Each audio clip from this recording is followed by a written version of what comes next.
In a previous video, part 1, I discussed the Gu sorcery which involves the use of venom and poison. In this video, part 2, I will talk about the other black magic arts of East and Southeast Asia commonly known as Gong Tao. These spells will include the three other major categories, namely those involving mantras, those that involve spirits, and those that involve the ability of the practitioner to fly. What's the purpose of all these Gong Tao? The motivations usually come back to three reasons. Firstly, it's to rob the wealth of another. Secondly, it's to harm someone due to extreme hatred. Thirdly, it's to possess someone in love or lust. Spells involving mantras are spells where incantations are used, and may also include other tools like charms, talismans, fire ceremonies, and the Taoist bagua. Oftentimes, to cast the spell, the practitioner needs to have the following information: name, address, photo, and/or a personal item like clothes from the intended victim. Hair and nails are particularly potent since, based on the holographic principle, that a small part of us contains the whole of us, these substances can represent the individual. One example of an application using information and personal artifacts of the victim is the straw effigy Gong Tao. A straw effigy is made, and a soul-capturing mantra is recited to summon the soul of the intended victim to be attached to the straw effigy. Needles are then stuck into the straw effigy to inflict pain and harm on the victim. Powerful sorcerers can even cause harm or kill an intended victim living in another part of the world.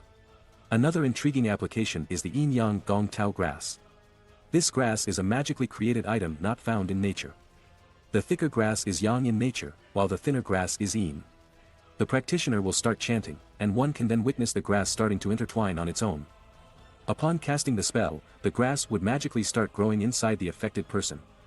As time passed, it would grow more rapidly, and the victim would eventually develop a fever and die in pain and agony. It is said that at the moment of death, the victim would turn into a strawman, and the yin-yang grass would leave the body through the apertures. Next, spells involving ghosts mean that the practitioner has access to a spirit to do their work. These spirits are oftentimes forced to do the practitioner's bidding. For example, Bomos in Southeast Asia will go to the forests to catch nature spirits, trap them, and force them to do harm to others.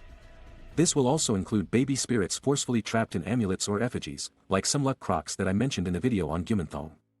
One item often used for love spells is known as corpse oil, which essentially contains the spirit of the deceased used to control the person to whom the oil is applied and make them fall in love. To create this corpse oil, it is burned off a female corpse, traditionally someone who was 50 years old and died from tragic and unnatural circumstances, leading the spirit to be vengeful. The practitioner chants incantations while staying with the body for 49 days. At the end of that time, the practitioner will burn the chin to obtain the corpse oil. Besides the chin, there are two other places in the body where the oil can be obtained, from the cellulite around the stomach area as well as from the private parts. The oil is then chanted for another 49 days before it becomes effective. Since we're on the topic of love spells, there are two other common methods to cast a love spell. The first way is to insert a form of needle into the body of the person who wants to cast the spell on another. However, these needles must be constantly replenished. The second way is to insert a form of graphite or diamond into the eyes. Then the bewitcher looks at the bewitched with a certain glance to hook the party. However, should the bewitcher ever decide to like another person, they would end up dying a horrible death. Depending on the potency of the love spell cast, it's possible to manipulate the victim to even do horrible crimes like murder on behalf of the beloved. Just like the love spells mentioned, it's also possible to break others apart through an incantation recited over the photos and clothes of both parties. Some other applications of how a spirit can be used to cast a spell on the victim include: the spell aims to make a person have sex only with the caster and no one else. In this case, if a male tries to have sex with someone else other than the caster, he finds he becomes impotent. For a female, a ball of flesh will appear in her private area. If she tries to have sex with anyone else other than the caster, the flesh will break and bleed uncontrollably. However, if she has sex with the caster, the meatball will magically disappear before sex. Making another person go mad by asking the spirit to block all the sense organs of the victim so that all they can hear is whatever the spirit wants them to hear. This can rapidly lead to self-harm and even suicide. The spirit entering the body of a woman and destroying the private parts, causing it to rot and bleed non-stop during menstruation. An affected person usually has weird dreams of giving birth in cemeteries, people cutting open her stomach, or people cutting her private parts. When the spirit enters the victim, it can cause them to vomit blood and for the internal organs to start to rot. When they have the spirit to assist them, a person can bewitch another by just a touch, words, or even just a look. The victim will find that she becomes confused and will follow the instructions without being able to refuse, giving away their cash willingly. Amongst all the spirits that a practitioner can potentially own, the most powerful is known as the willow baby ghost. This is created by the practitioner causing the mother to miscarry using a spell. After obtaining the dead fetus, the practitioner will bury it in a location of the river where the river is flowing southwest. At this spot, a willow tree will be grown over it.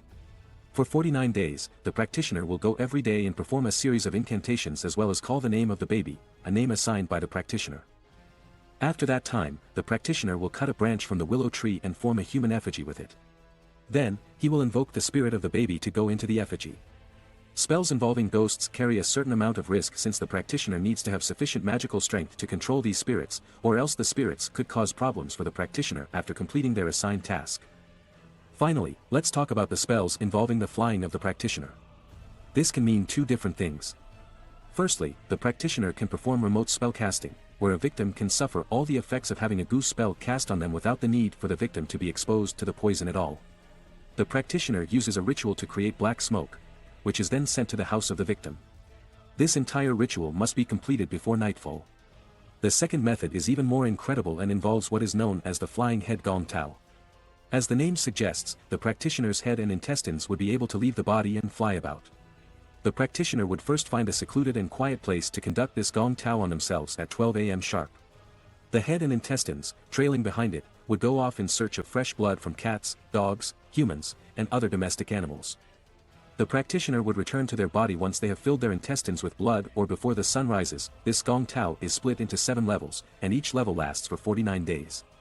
Upon completion of each level, the practitioner's power would increase correspondingly. Upon completion of all 7 levels, the practitioner would achieve immortality. In addition, from then on, their head, minus their intestines, would be able to fly. They would stop searching for fresh blood and would instead look for pregnant women to feast on their babies.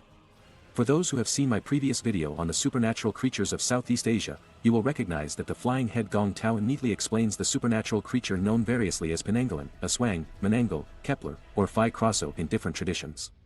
This being is characterized by its head and entrails separating from the rest of the body to fly around at night and feast upon babies.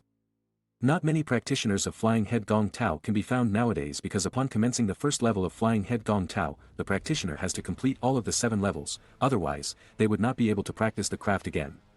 In the worst case scenario, the practitioner may even end up losing all their powers. During the training, the flying head and its intestines are unable to fly above 3 meters in height. If the practitioner was unlucky and had their head stuck in some bush or tree, their head and body would turn into a pile of blood when the sun rises. Furthermore, since people in the past experienced the deadly effects of the flying head gong tao, they now put preventive plants with thorns, like cactus, on the roofs of their houses and on the walls. Besides, whenever there were mysterious cases of animals or humans dying due to the loss of blood, they would usually search for the practitioner and punish him severely.